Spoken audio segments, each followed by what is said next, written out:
Hey, welcome everybody. Don Giannetti with part 4 of how to find and keep commercial photography clients. Part 4 is where we talk about staying in touch. We have gone through our portfolio, really tightened it up, made it commercially viable.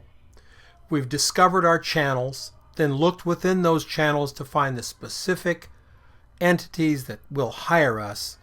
And now we've got to keep in touch with those people, whether they're on your A list or your B list. B list might be somebody who would conceivably hire you someday, but maybe they have, they've got delusions of grandeur and they're doing all their own photography, and right now they can't be bothered to look at anybody else. That might go in your B list. Somebody who is currently hiring photographers and doing work that's in your niche, that goes in your A list. So we got to stay in touch with these people, and we also have to stay in touch with the people who've already hired us. It's very hard to get a client. It's very hard. We want to keep them as long as we can. So we are on part 4, staying connected. Finding them is hard. Now we have to keep them interested. Yes, we do, folks. We have to stay connected and get them to be excited in hiring us and moving forward with us. We talk about marketing, and I think a lot of photographers, they go, oh, marketing, I don't want to do that. I hate marketing. I hear photographers say that all the time. I hate marketing. I don't have enough time. I don't want to be sleazy. I hate selling and all of those things. And they're looking at it wrong. It's not sleazy. It's not a bad thing to do to sell. If you believe in your product, then you believe that your client that you're trying to sell would be better off with your images. If you don't believe your images will help make them more money, then yeah, maybe you are being a little icky. Get back to the drawing board and make images that will indeed help them make more money. That's the goal. That's why they're hiring you. So when you say, I don't want to show my book because, it seems sleazy, it's only sleazy if you're not ready. It's only sleazy if all you have in mind are those dollars in front of your eyes, then it might be a little sleazy.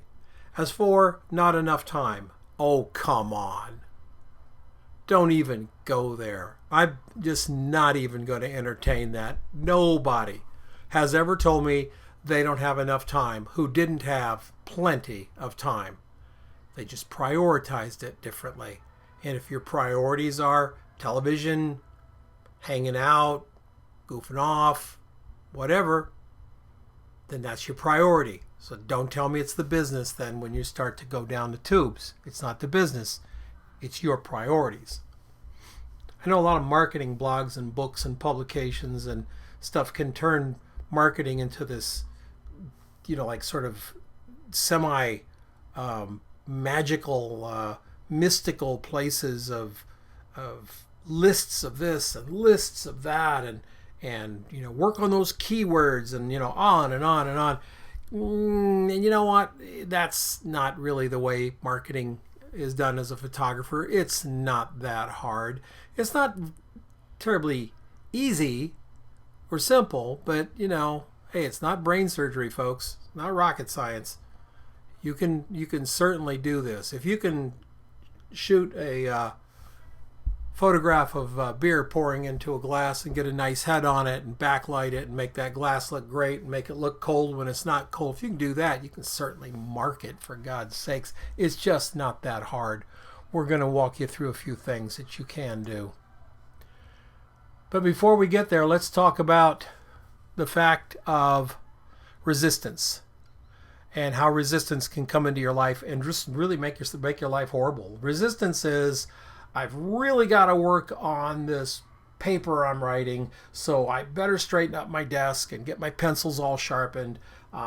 Make sure that the chair rocks well. No, I need to get the oil out and work on the chair. Once I get the oil out, by George, I noticed that the garage needs straightened up. So I'll straighten up the garage and I'll get the oil and do the chair, do the pencils, and then I'll get on that paper. But, ran out of time.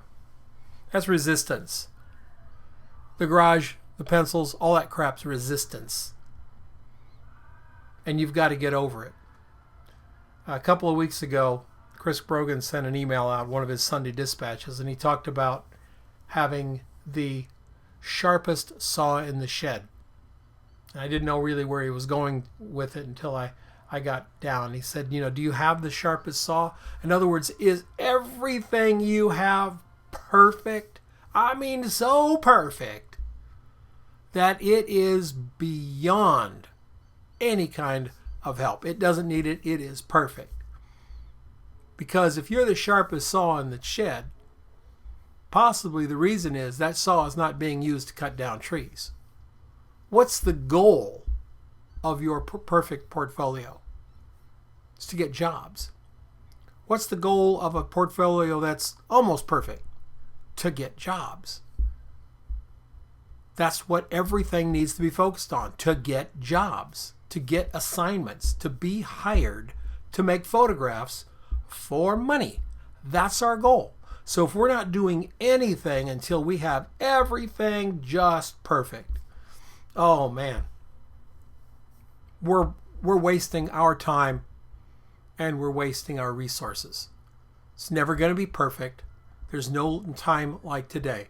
Do a few of those ducks have to be lined up? Absolutely. We've talked about them in the first module and the second module and the third module.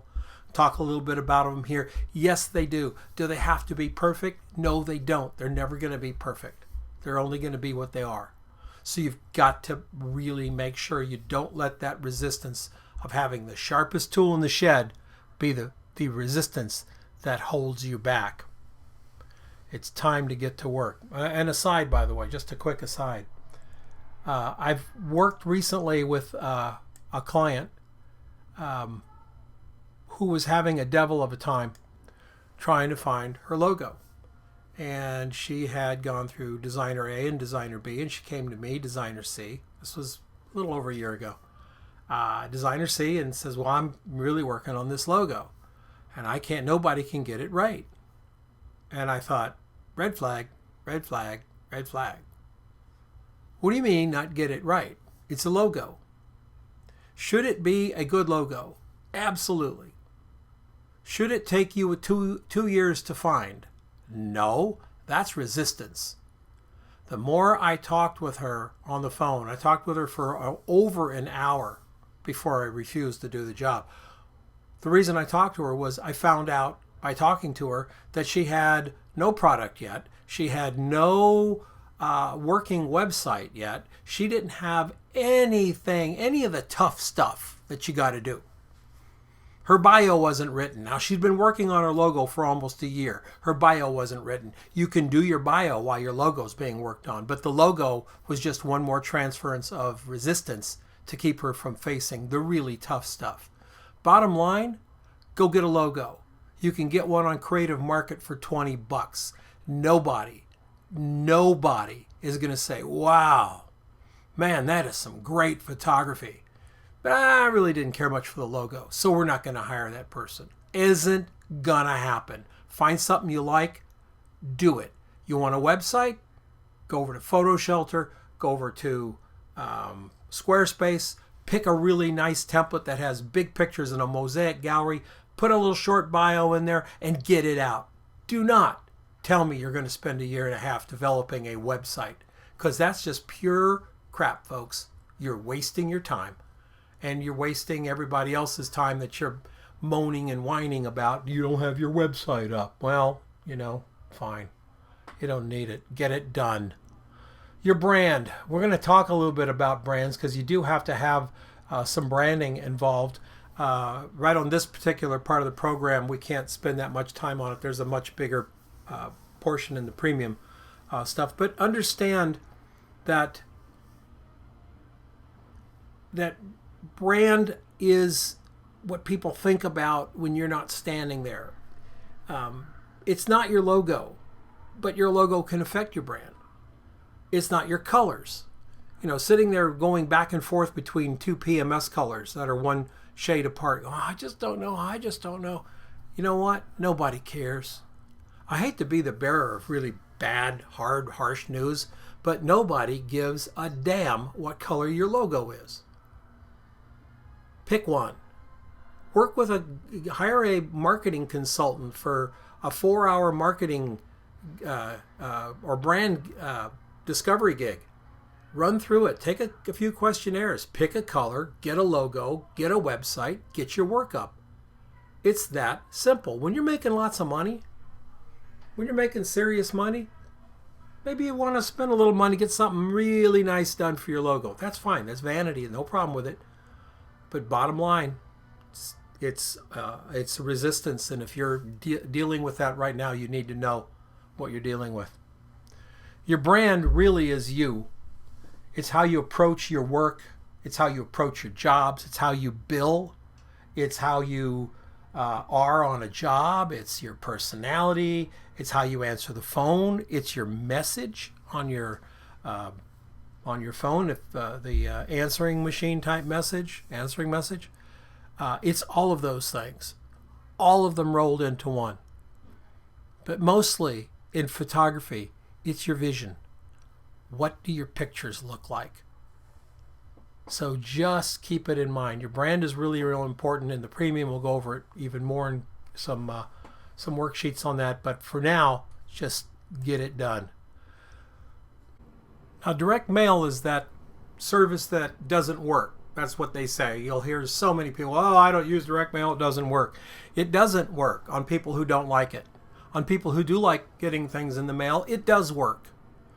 Here's a clue. No two clients are the same.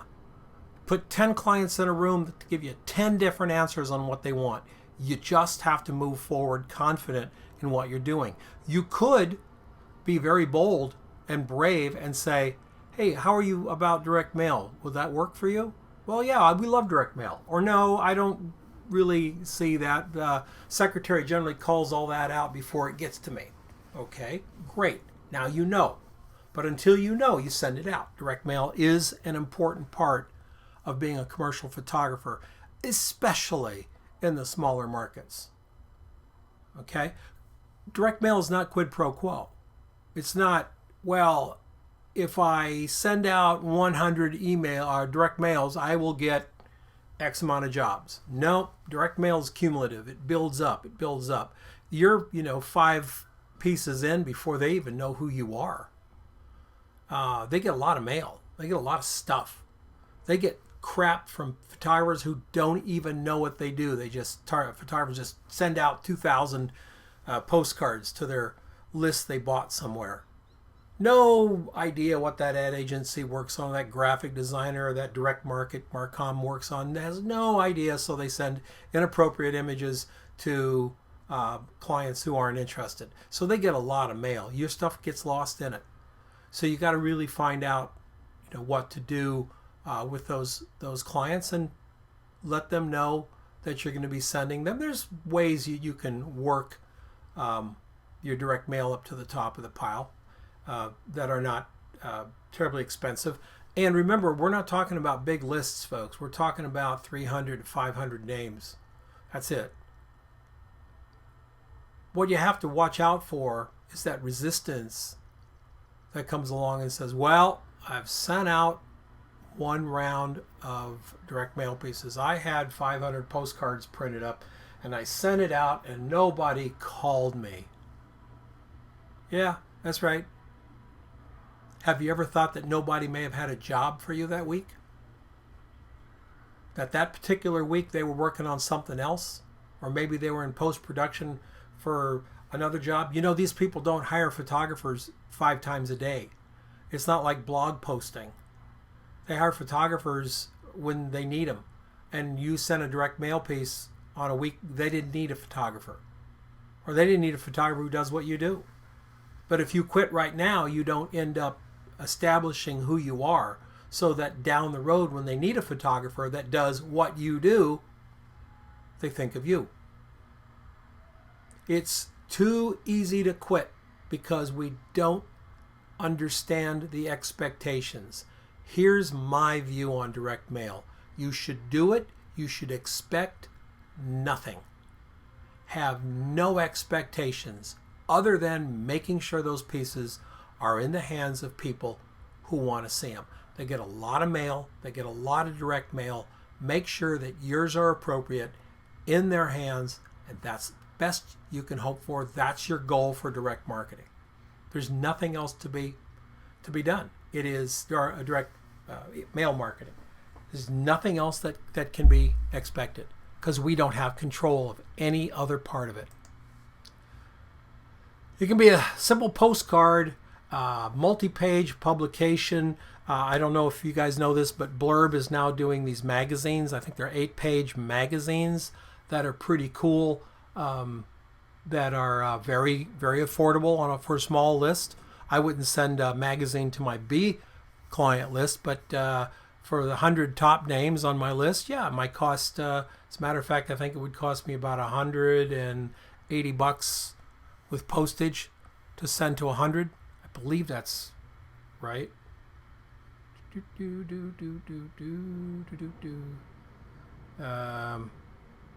No, about $800 to send to that, and that's very doable. Or you have 25 of them printed up and you carry them around and leave them with people who are particularly interested in your work. Lots of ways you can handle stuff like that. If you want to take a look at what a lot of photographers are doing in self-promotion, pop up to noplasticsleeves.com and hit the blog there. There's a link right there on your screen if you want to copy it over. http://blog.noplasticsleeves.com/category/print portfolios. But you can see a lot of different promotion stuff that's going on there. When you're first starting out, it may be too costly to do the awesome stuff that you see over at No Plastic Sleeves. Some photographers will spend $10,000, $15,000, $20,000 on these kinds of promos. That can work if you're making $200,000, but if you're starting out, I think it would be fairly stupid, because remember what our expectations are? Zero,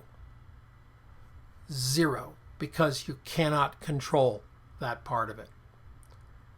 So a couple hundred people, delivery fees, your postage and stuff, try to keep it simple. Always factor that in. Is it going to be a card? Is it a card in an envelope? If it's a card in an envelope, what's that going to be? Put a card in an envelope, take it down to your nearest postal store and say, weigh this. What's this going to run me? So that you can figure in and quantify what you're going to spend. You also have to have a bit of a schedule. So what should you show in your direct mail? Well, show the work you want to do, recent work that you're just very, very proud of, iconic images.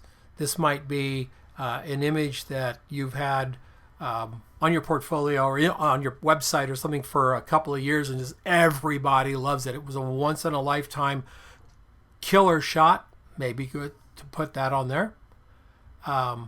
Show your personality best you can. If you're fun, make the copy fun. If you're business-oriented, make it business-oriented. Depends on the clients you're going to. A lot of different things. Depends on your brand. And this is one last plea that I will make. I say last plea. I may not have mentioned it before, but it's so important. You're not a designer. If you're not a designer, don't design it. Keep it as simple as possible. If you're not a designer, put a picture on one side and some copy on the back side. If you're not a designer, don't try to make something cool. Don't try to pick out the top 73 different fonts that all look good on the same page. It's never going to happen. Try to stick with your brand, or I shouldn't even say try. Stick with your brand. If your font is Aileron, use Aileron. If your font is Arial Narrow, use Arial Narrow. If your font is Comic Sans, go into another line of business. Email marketing is method 2. We also hear a lot on the internets from email gurus internet gurus saying, oh, people, don't be using the email. It's just not effective anymore. It's out of date. So-and-so sent out 10 million emails and got no response. I don't care, because my expectation is 0. I'm going to send this out and hopefully get them to pay attention to me. That's all I want. I want them to pay attention to my work. See, this guy who sent out the 10 million emails and got no response, we don't know the whole story. We don't know about his list. Do we? We don't know who he sent it to. Maybe he sent it to people who would never buy a photograph in a million years. So what? He sent out 10 million of them. So what? How about the other part is we don't know what he sent either. Maybe he has terrible photography. Because terrible photography marketed really hard is never, ever going to save you. Marketing cannot save the bad product. A cool logo cannot save a bad product. An awesomely designed website, same thing. Ain't going to help you. It's just not going to make a difference in your world, in your business. It just isn't. Email marketing works for photographers because it's one of the very few things that you can afford to do again and again and again, and not get a response, and keep doing it. So it does work. It takes time to break through. With some of the email marketing programs that are out there, it's pretty awesome because you can do some pretty amazing things with simple tools. MailChimp is one. There's a few other ones that a lot of designers like to use. I prefer MailChimp for everything they do. There's Aweber and those folks. They're a little bit bigger processes, cost you a lot more money a month than MailChimp. MailChimp, for most of you, would be free. You can send out 2,000 names. You can send 10,000 emails a month free at MailChimp. That's, you're never going to send out 10,000 emails a month to a client list of 500. Being smart. When you're sending out emails, you have to do it smartly. Don't send full res JPEGs. Don't send an email with 10 images attached to it. Don't put a headline on there that says something that has nothing to do with your email. Don't make them guess what it's there for. Let them, tell them this is what it's here for. Being smart means knowing what to do. Send 1 or 2 images. Yes.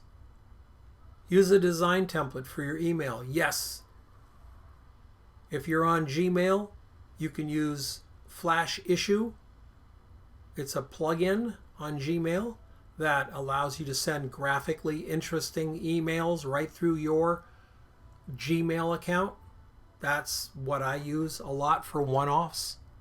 Use a subject line that's interesting and true. Show the work they should be interested in. In other words, make it appropriate. If they're a company that does technology, make sure you're not sending them pictures of cars or hot air balloons or girls on the beach. It's not what they do. Send them work that will interest them in what you do and how it dovetails with what they do. Set an appropriate time span. Once a week is too often. Once a year is forgettable. Somewhere in the middle, once a month, 4 times in a quarter. That might make sense. 4 times over 3 months. Yeah, we could do that. That would make sense. But, once a week, once a day, it's going to be a little iffy. And then, of course, there are so many people who send 2 emails and get nothing back. And they stop. They stop. They quit. Quitting is the easiest thing you'll ever do. It really is. Follow the rules. Make sure they can unsubscribe from your list. Absolutely do that. You must keep an unsubscribe button there.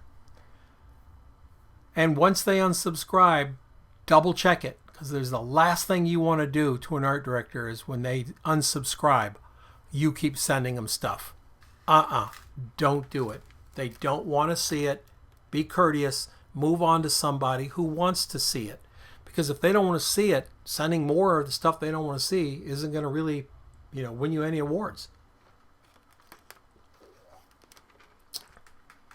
I find that that lists that you buy, lists that you can buy or get from people sometimes have these redundancy.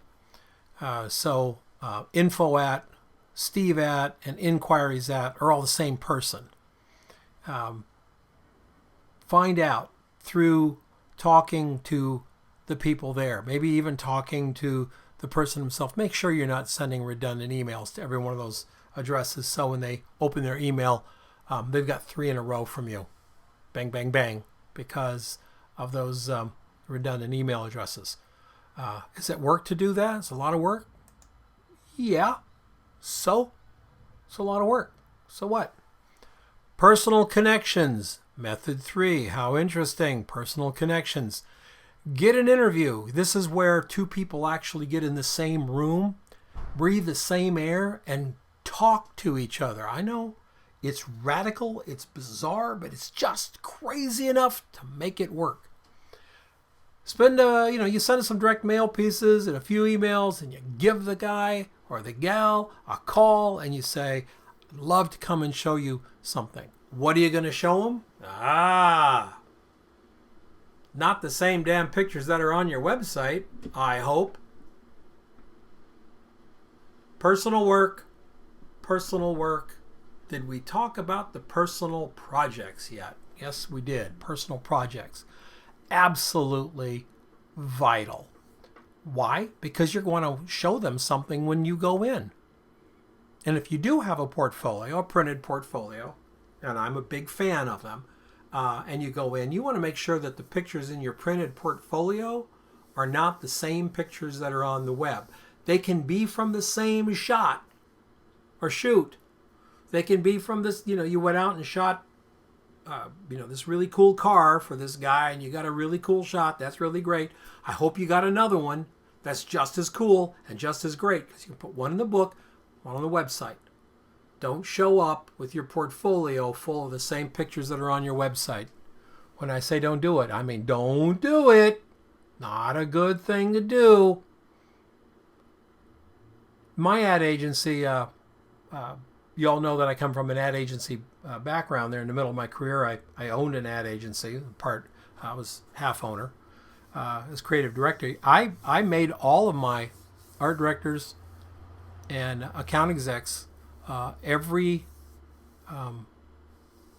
month, one Thursday. It was probably, I think, the third Thursday or the last Thursday of the month, whatever it was portfolio review day, and we'd order some food to be brought in, and photographers who had called and wanted to show their books were welcomed into the conference room, and we had appointments, so they weren't all just standing around. We had scheduled appointments, but we'd take a couple hours and have the guys look through the books. Our job was to represent the very best talent that we could as an agency, the people we represented, and so it was always important to look for new talent. So get an interview. However you have to do it, get an interview. Getting in the door at graphic designers probably, I think, is the easiest. They ad agencies are full of meetings and very pressing deadlines. Graphic designers, yes, they have meetings and they have deadlines, but a little bit more free time. So really try to get into the graphic designers. As we talked about earlier, graphic designers are a great inroad for commercial photographers. They're commercial artists as well, and a little bit more open to seeing new talent than ad agencies. One of the interesting things that we can do as humans is called flip the script. We get turned down a lot in this business. If you can't take rejection, you're going to spend a lot of money on pills for depression, because we get rejected a lot. What if we simply flip the script? Studies have shown it takes about 9 rejections to get to a yes. About 9 times people say no before you meet someone who says yes. Now this is across the board. It's kind of unscientific in many ways, but it's been recorded enough times to make it have at least some legs. Cool, huh? Cool. We now have a measurement system. All right. So if we keep racking up the no's, we're going to get closer to a yes, right? So when you get rejections, instead of going, oh man, another no, do this. Oh man, I'm closer to a yes. I mean, if you're like 6 or 7 rejections in, whoa, anytime now, all right? It works, folks. Don't be discouraged by the no's. Rack them up. See how many no's you can get. Look for rejections, because every 10 or 15 rejections is going to be a yes. What to show, we talked a little bit about that. You've got to have different images than you have on your website. You've got to have those personal projects. I think big images are really great. Absolutely important that you know and plan what you're going to show when you get into the in-person meeting. Sometimes you can prepare your portfolio to be right up their alley. So let's say you have a portfolio that's got a lot of tech shots in it, along with some food and along with some other things. Well, you're going to go and have a personal meeting.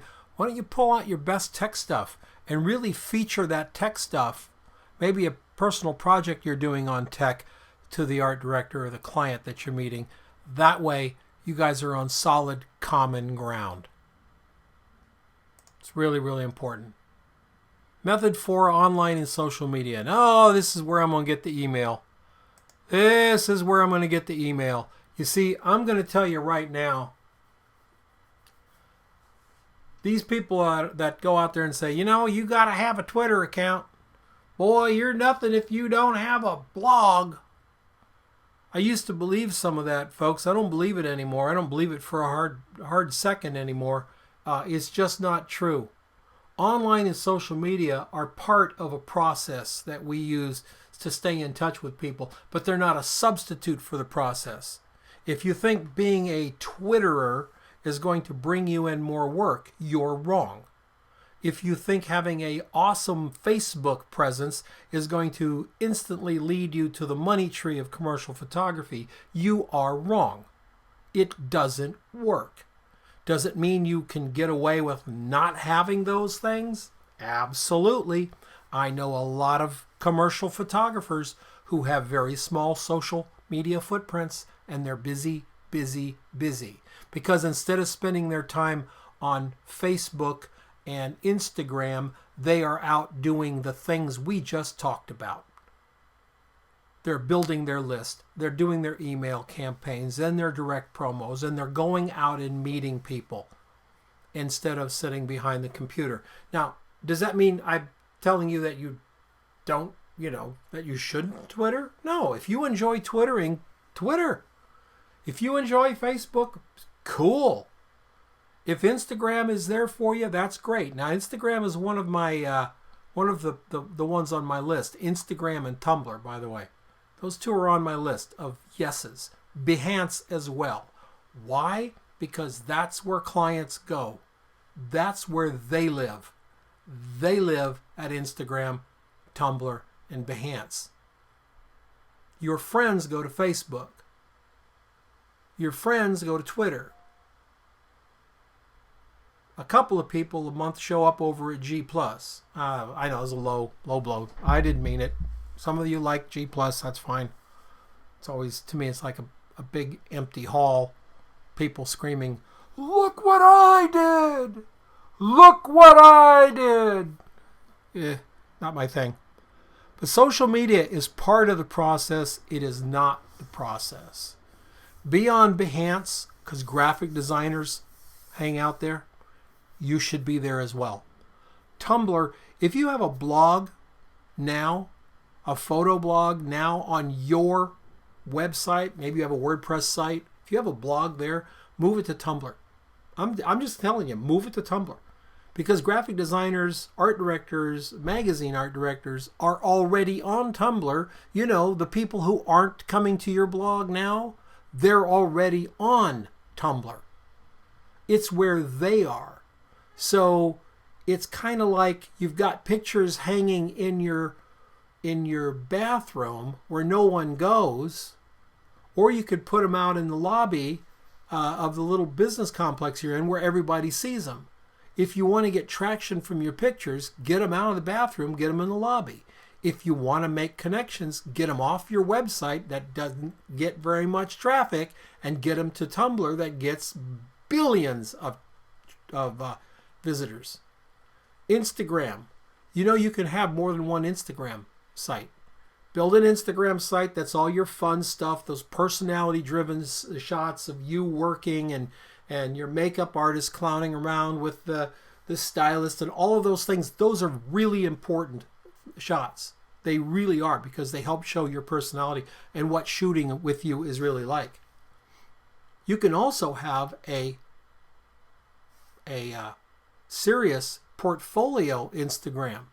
So you can have an Instagram under a different name or under your studio and put up portfolio images, because art directors are there.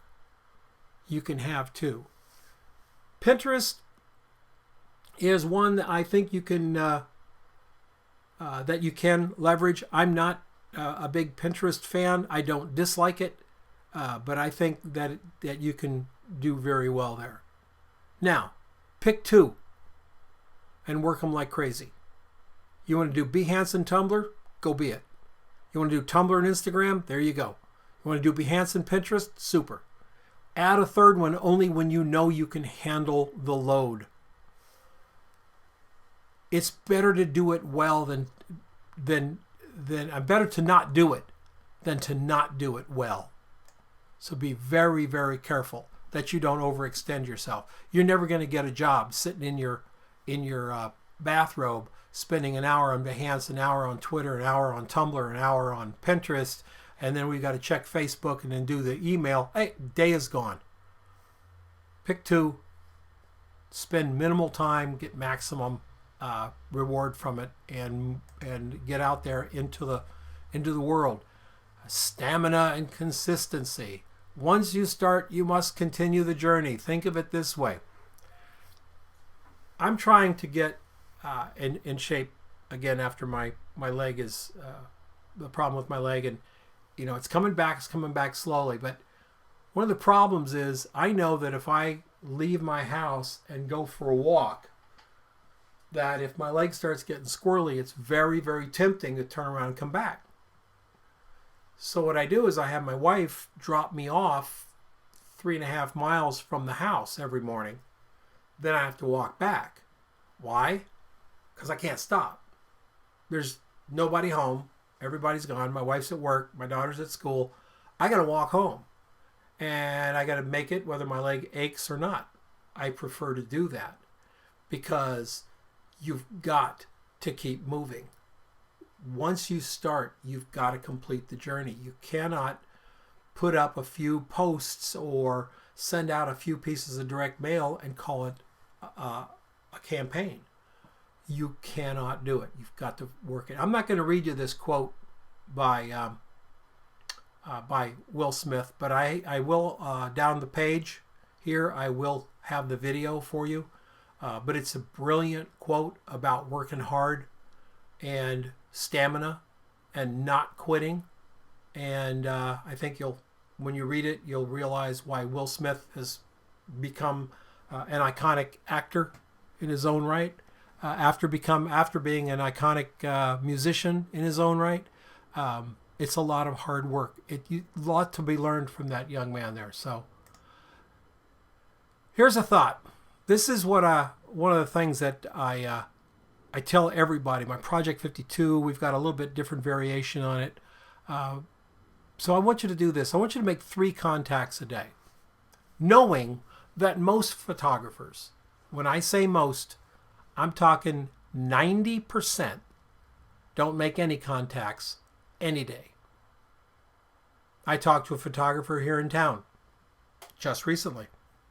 He's a little slow right now, not very much work. So I asked him about his website, and he doesn't have one.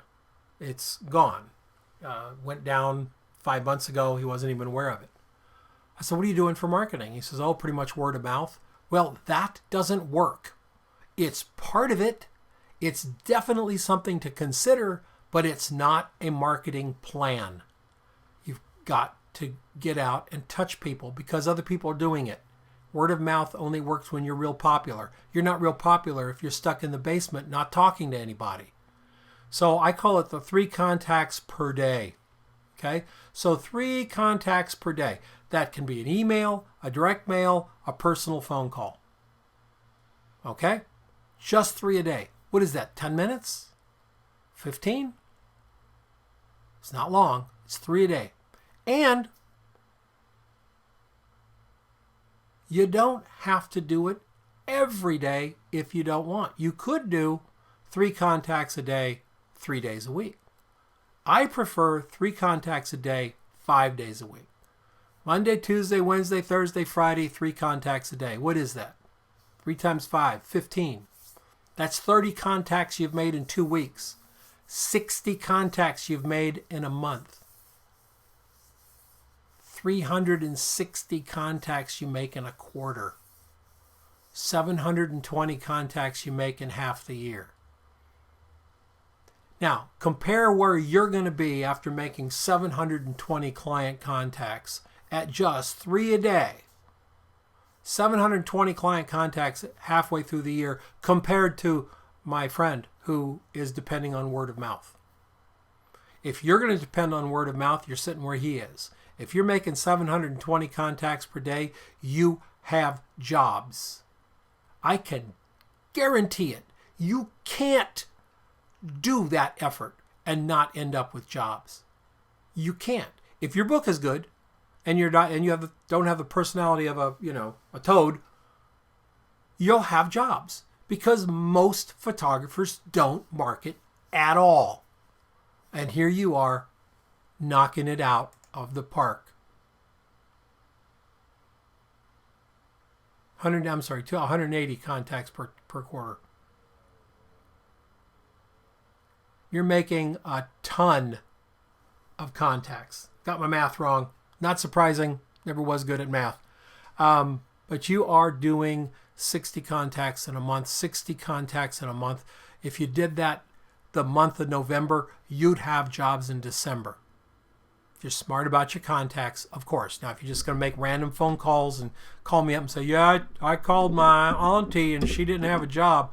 Well, yeah, tough. That's not how it works. But if you have done everything you've worked on up to here, if you've done it, you'll have a job or 2 or probably more. Remember, it takes 9 or 10 to get a yes, and you've done 60 in a month. That's statistically 5 or 6 yeses. Scary, isn't it? Here's the other part. What do you do about when you get scared that, oh my God, this crap can work? Because, oh my God, this crap can work. Deal with it. It's there. It's your opportunity. It's an action plan. This is an action plan and it's ongoing. It is not like, wow, I'm at the end. No, you're not. You're just getting started. You're constantly going to be working on channels and sub-channels. You're constantly going to be working on that list. You're constantly going to be working on your portfolio and on your marketing and making your 3 contacts a day. And whoa, what if you made 5 contacts a day? What if you made 5 contacts a day? That's 25 a week. That's 50 in 2 weeks. That's 100 in a month. We just went from 6 jobs to 10 jobs. 10 commercial jobs in a month. That's a lot. You're going to be pretty tired when you get home. You may not even be able to watch TV. That's a good thing. This is the planning. This is the part where you make it all happen, folks. You take the 4 modules and you wrap it into a single system that works for you. Making images for your portfolio. Discovering channels that would use it. looking for those living, live human beings within the channels that are your gateway to the jobs, and then staying in touch with them until you get the job, and you keep in touch with them after you get it the same way. A little bit about the program coming up. I said there would be no selling in these things, and there's not going to be, just a little bit. We do have the premium coming up. You'll get that in the next email. I hope that you're interested in it and enjoy what's being done there. So thank you very much for coming along, and I appreciate you taking the workshop. Thank you.